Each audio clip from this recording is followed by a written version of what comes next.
I'm 45, and if you're in your 30s, watch this. When you hit your 40s, you're going to see two types of people, those who took care of themselves and those who did not. Health isn't optional.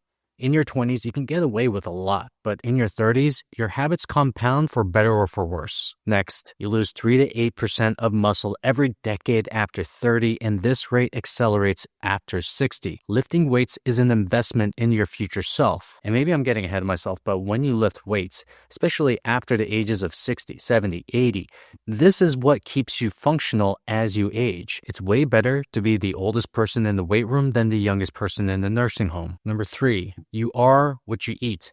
The foods you take in are investments in your present and future energy, mood, and health. If you're feeling like shit, look no further than the fuel you're putting into your body. And there have been plenty of studies that have been done that shows the types of nutrients that you put into your body are what contribute to either positive or negative mental health. Number 4, you are also when you eat.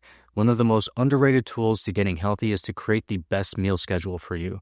It's a concept called circadian nutrition, and it's quite simple. You would eat your final meal at least 3 to 5 hours before bed, and this lets your body digest and improve the quality of your sleep. You would eat your first meal at least 1 to 2 hours upon waking to regulate your appetite, your hunger, and also to turn on your circadian rhythms. And if you want, you put a meal in between those two, and then when you do this for about 7 days, your body will start to adapt to the times that you're eating. Number 5, sleep is the best performance-enhancing drug on the planet, and it's completely free. At a bare minimum, you should be aiming for at least 7 to 9 hours of sleep every single night, aiming for similar sleep and wake times. And to enhance the quality of your sleep, focus on fixing your environment so you can make sleep evergreen. Most people won't admit, but when you fix your horrible sleep habits, you fix a lot of problems in life. Number 6 is to care about your appearance. Everyone says not to judge a book by its cover, but what do people do? They judge a book by its cover. And if you want to care about your appearance, it starts with your body, taking care of it, putting in the right foods, lifting, exercising, moving, sleeping. And then we get into the finer details, which is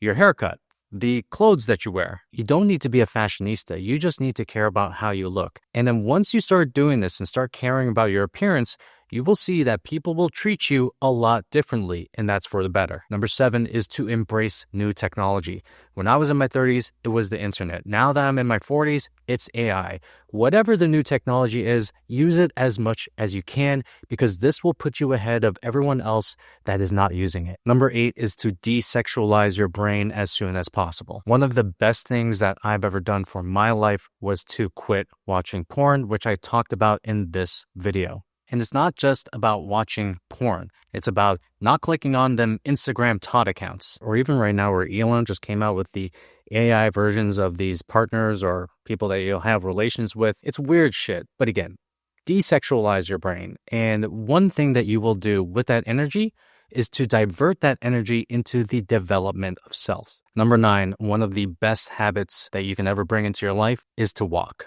Walk when you're stressed. Walk when you're angry. Walk when you need a little bit of creativity.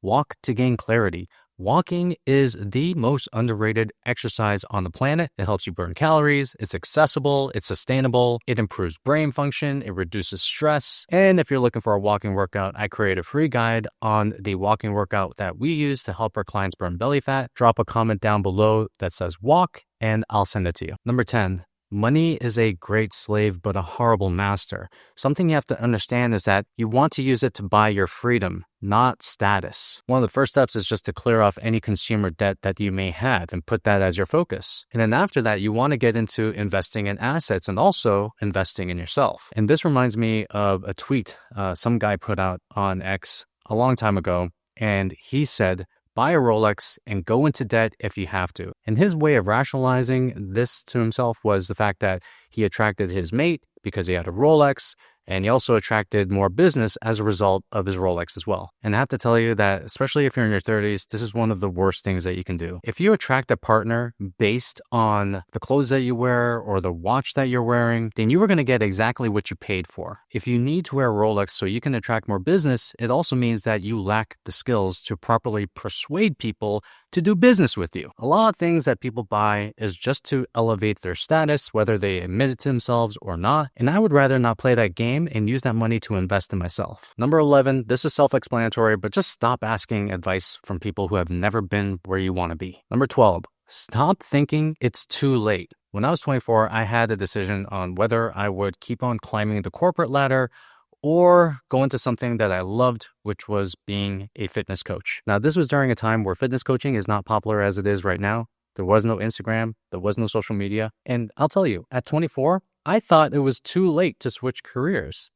Crazy. And at the age of 30, I had the decision to stick with my job, which was being a personal trainer, which I was doing really well at, or starting my own business. And let me tell you, at 30 years old, I thought it was too late to start a business. So let me tell you something. At 30, you're not late. You're actually early. And you finally have enough wisdom to know what matters and enough time to build it. So forget about this whole too late nonsense, because at 30, you are just literally getting started. Number 13 needs to be said, especially in the times that we're living in right now, which is, if you are easily offended, you are easily manipulated. Stop taking shit personally. You can take this a step further by adopting a mental frame called API, which is to always assume positive intent. Life is way too short to give mental energy to slights and perceived insults. And this leads me to one of the most important points of this video, number 14, where your biggest mental superpower is the ability to control your perception. Something you have to understand is that reality is not actually reality. Your perception is your reality, and your perception is trained through the people that you hang around, the environment that you're in. You are this chemistry set of these beliefs and perceptions that you have adopted in life.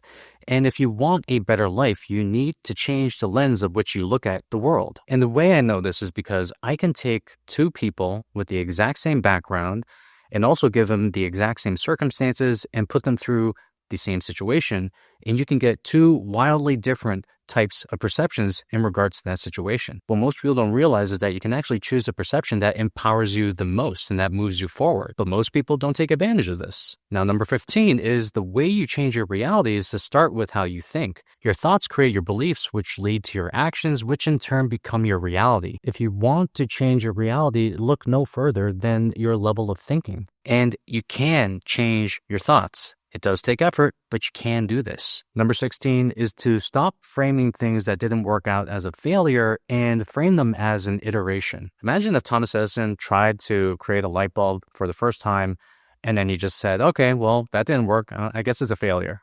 That guy had to go through 10,000 iterations to create something that we use every single day. And here's something about being successful at anything that you probably heard before. Your rate of iteration is equal to your rate of success. So if you want to succeed faster, do more experiments, iterate faster. Number 17, never judge a person based on what they say.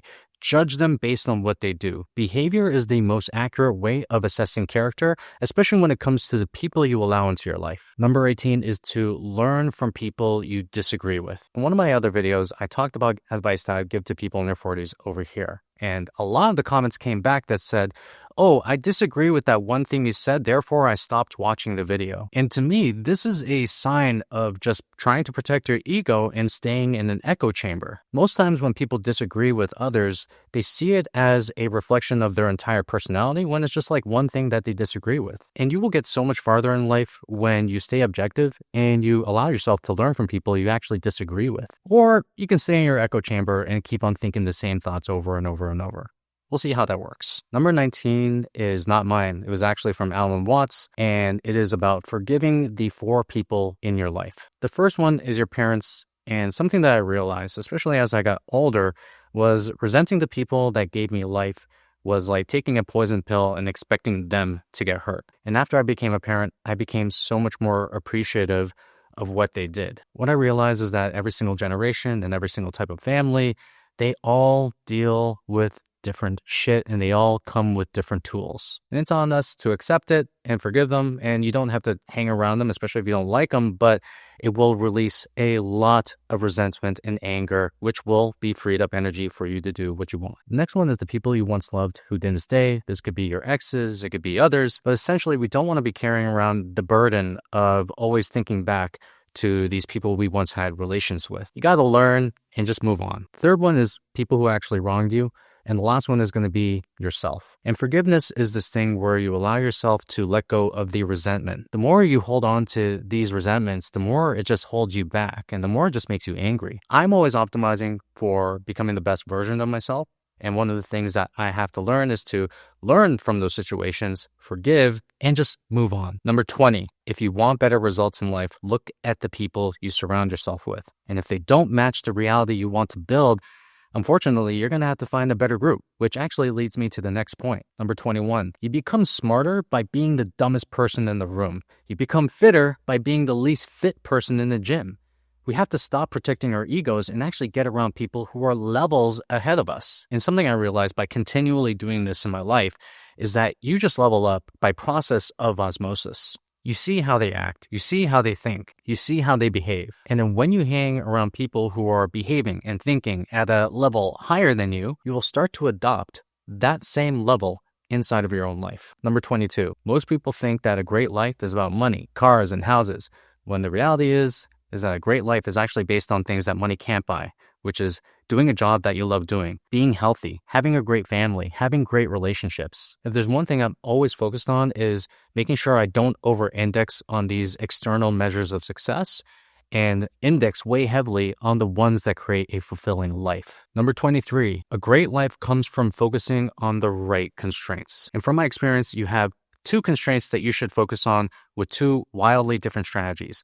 Constraint number 1 is the bottleneck. So what is the one thing that holds you back from achieving the thing that you want? We want to go in and we want to fix that. We want to subordinate everything so we can make that the priority. And then once you fix it, then you will be one step closer to achieving the thing that you want. Something I realized watching the greatest entrepreneurs on the planet is they're not necessarily focused on adding more things. They're actually looking at optimizing and removing these bottlenecks and these constraints. So success is actually less about addition and more about subtraction. Now, the second type of constraint is to place one in your life that helps you uphold your values. Do you want to build a successful business? Well, can you get home at 5 o'clock every single night so you can have dinner with your family? That is the constraint. Can you maintain your health while building that business? That is another constraint. What the second level constraints do is they uphold the things that mean the most to you while you're achieving this thing, which is super fun. And then this is actually what makes a full life. Number 24 is to use the 3 levels of learning. So level 1 is consumption. It's what you're doing right now. And this is the shallowest of all levels of learning. Level 2 is application. This turns knowledge into actual experience. And level 3 is teaching. It's what I'm doing to you right now.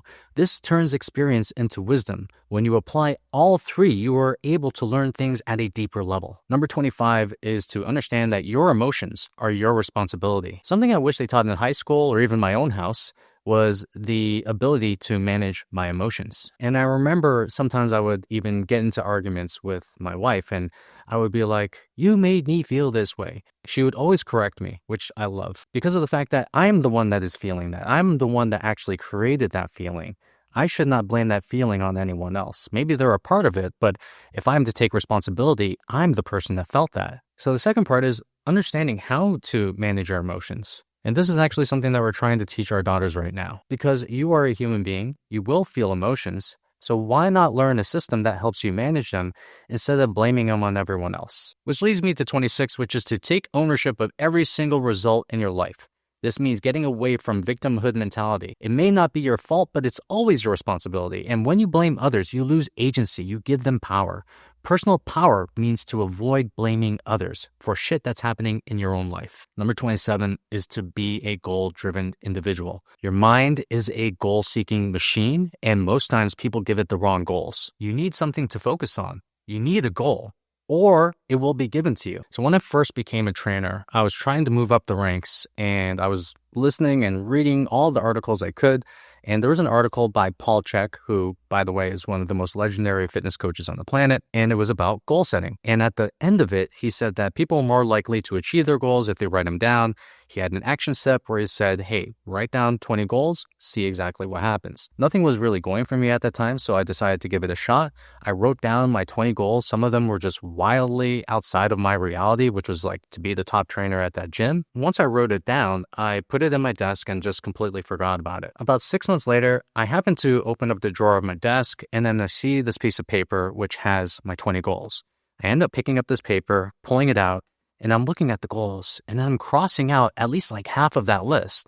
One of them was to be the top trainer at my gym. And that was my first taste of what goal setting can do for you. And since then, I've refined my process where I can literally take the biggest goals that I've ever thought about and make them into realistic steps. And I'll tell you what my system is right now so you can copy it. You start with a 3-year vision. I think one of the best books around creating a vision for yourself is called Vivid Vision by Cameron Herold. And he takes you through the step on how to create that 3-year vision. Once you set that 3-year vision, you're going to break it down into a 1-year goal. You're going to ask yourself, what do I have to do this year in order to get myself closer to the vision? Then you're going to break that 1-year goal down into quarterly projects. And those quarterlies are broke down into monthly tasks, and those tasks are broken into weekly tasks. And those tasks are scheduled inside of my calendar to be done every single day. And one of the things that I've done is make sure that I knock down at least 3 of those tasks so I can keep on moving forward. Whenever we're thinking about creating any kind of result in our life, we have to start at the end and work our way back. And then once you can make a goal look like a reality and create the tasks and the steps to get there, you're going to realize that every single thing that we want in life is attainable. Now, this leads me to number 28, which is the paradox, the antithesis to what I just said. So when you set a goal, that becomes the destination. Think about it as creating the destination on a GPS. Once that is created, you know exactly what it is. After that, you must focus on the process. And I'll throw something in there. See ways in which you can have fun doing the process. And I'll tell you right now, which is something that you realize probably by attaining some of the goals in your life, where you don't really feel happy once you attain the goal. The happiness was the striving. The happiness was the pushes, the work that you were doing, the process. So one of my favorite rappers, his name is Russ. He has a line that says, "I enjoy the climb. I don't care where the summit is." And this is what encapsulates this point. When you focus hard on each and every step, you end up making the journey way more fun and exciting. And then this allows you to play an infinite game where you're getting the most joy out of doing the process and doing the work as opposed to achieving attainment. Now, 29 is achieving a goal is not about getting things. It's actually about becoming the person who attracts the goal as a result of who they are. A goal changes you. It levels you up. You literally cannot be the same person achieving a bigger goal than you were before that. You need new behaviors. You need new ways of thinking. So as you are doing this journey, as you're on this process, focus on the behaviors that it would take for you to attain this goal. And then keep on repeating those over and over and over until they become who you are. Now, number 30 is something that a mentor told me, which has stuck with me to this day. The shortcut is the long path. The long path is the shortcut. Think of all the times you tried to lose weight as quickly as possible.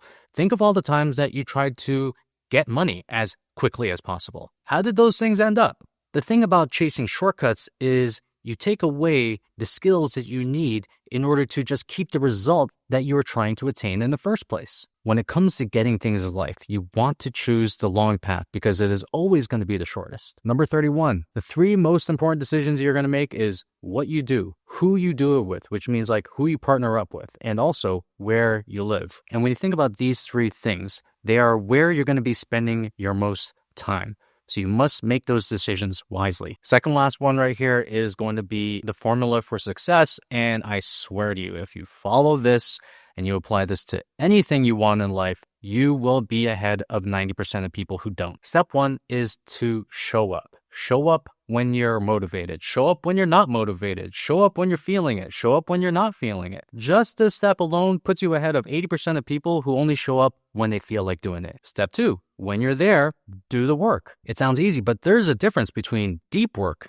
and shallow work. You want to remove all distractions and focus in on what you are doing. Put full attention on the work you need to do, and you will be rewarded with riches. And the last step, which is the most overlooked part, is to look for ways to improve. So you can be showing up, you can be doing the work, but if you're showing up and doing the work on the wrong things, then you're not necessarily going to move forward. This is why I have adopted a mindset of Kanai, which is constant and never-ending improvement. You can always look for ways to get better at anything you do. I've used this formula to get myself in shape, to build businesses, to grow in social media. It is simple, but don't take it for easy. And I swear, apply this part to your life and you will be way ahead of everyone else that doesn't. And here's the final one. People overestimate what they can do in 6 weeks, but they underestimate what they can do in a year. Imagine all those things that you just quit because it got a little bit too hard and you stuck with it for a full year. You would be way ahead of where you are, and you would probably be very surprised at what you accomplish. My biggest regrets in life come from